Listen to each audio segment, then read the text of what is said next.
What is up, everybody? It is Alex from Heavy New York. We are here at Aftershock Festival 2022, and we returned with Chris Broderick. Great to be able to talk with you, man. Thanks for having me. Yeah, anytime, man. It's been 4 years since I spoke to you on the Act of Defiance show with Armored Saint. Where's the time gone, right? I know. It's hard to believe that much time has gone by, but then, it's almost like 2 years have just evaporated, because of the pandemic. So we're freaking stoked to be back on the road and to see all these people here just tearing it up and moshing and all that good stuff. So definitely. Yeah. And so you worked on the new In Flames album with Foregone, contributing solos to it. You're in the band now.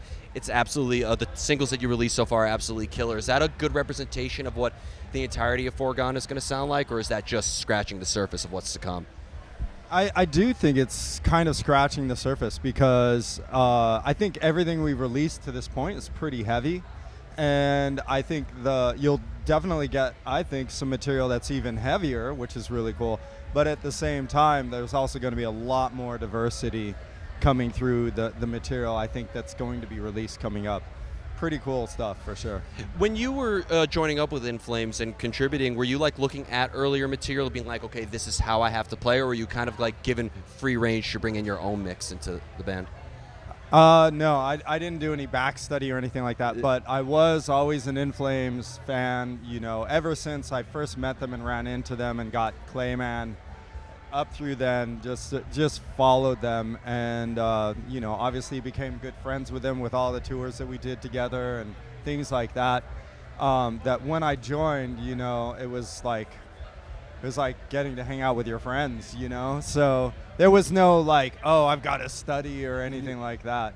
And, with the way In Flames works, there's never time for study. It's let's just do it, Definitely. When I saw you guys at the Webster Hall show, you guys just pedaled to the metal full way through. You had to hold on for dear life, and that's what I thought was amazing about that show.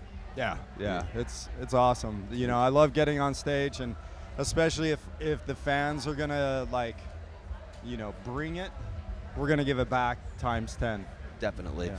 And now, out of all the bands that you've played with between Megadeth and Nevermore and Jag Panzer and Act of Defiance, I feel like In Flames has a lot of diversity within their sound to have aggressive songs off of Horacle or Clayman, but then, ballads like Stay With Me off Eye the Mask. Do you feel like there's a lot of different techniques that you have to incorporate when playing with In Flames?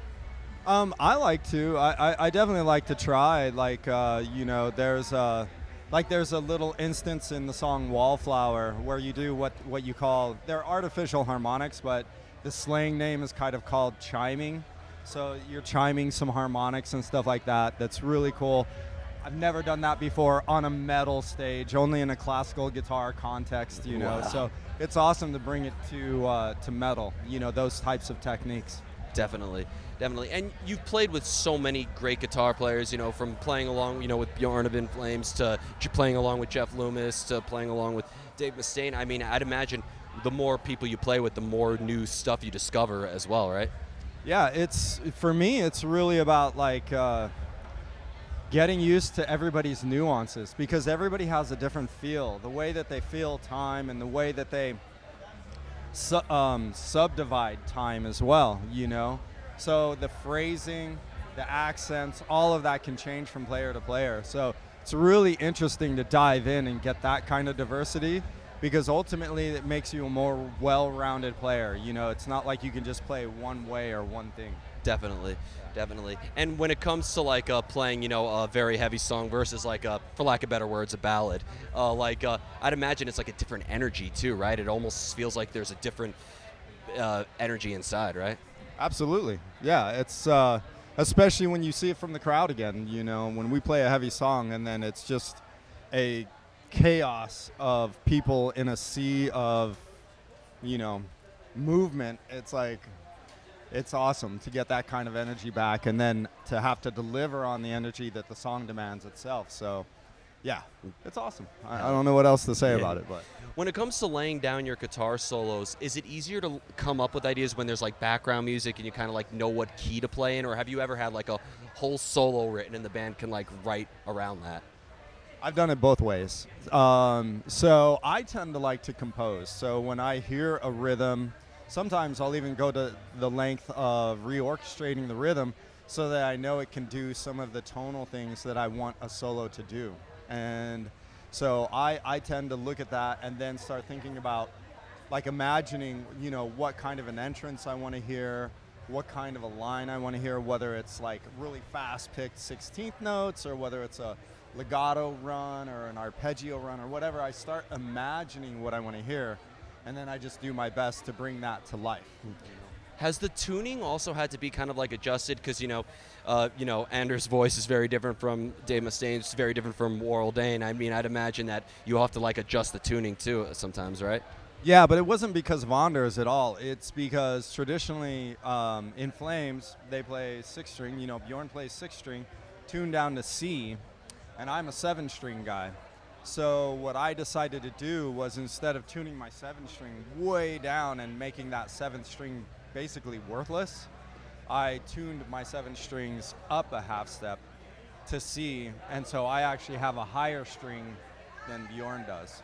That's pretty incredible, actually, Yeah, and ironic too. Yeah, it also keeps it so that I can visualize the fretboard the way I always have, seeing the notes on the fretboard and being able to play it with knowing what you're doing instead of just using muscle memory. Mm-hmm.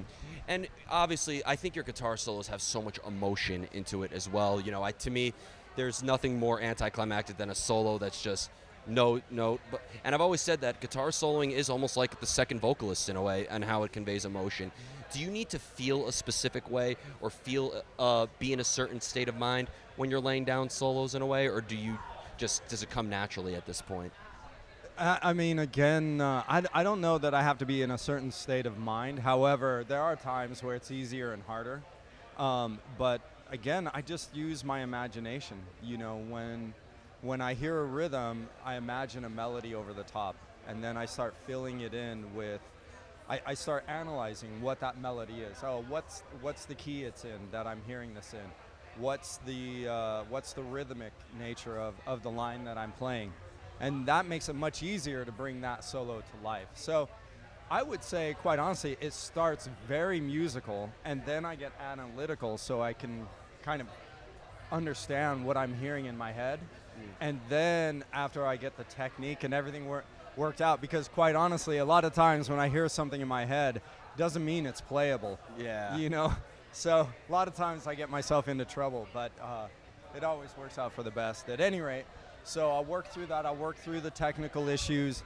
And then as things come together technically and I like where the solo is going, then I'll add in more musical nuances, like the way that I want to vibrato certain notes, or sliding into certain notes, or bends and things of that nature that add more of a musicality to it. So that's kind of the way that I structure my solo writing process. That's a really interesting way, because if you analyze it too early on, you're just you probably will scrap everything and you'll end up with nothing, right? So, yeah. Well, and one of the things that I always think about is, your first instincts are usually your best ones, or the most musical ones, and that's again why I like to imagine what I want to hear for a solo, as opposed to just picking up the guitar and firing off some riffs that you've got in the can, So. It's much more unique per song, I think, when you do it this way. And when you replicate that live, does that almost put you back into that imagination or that state of mind in a way when you execute it in a live setting, or is it a completely different mind frame altogether? It almost becomes like your mind is playing back the audio that you heard originally. It's like you've got a playback, and then your fingers are just following what you're hearing in your mind. That's incredible. It's incredible.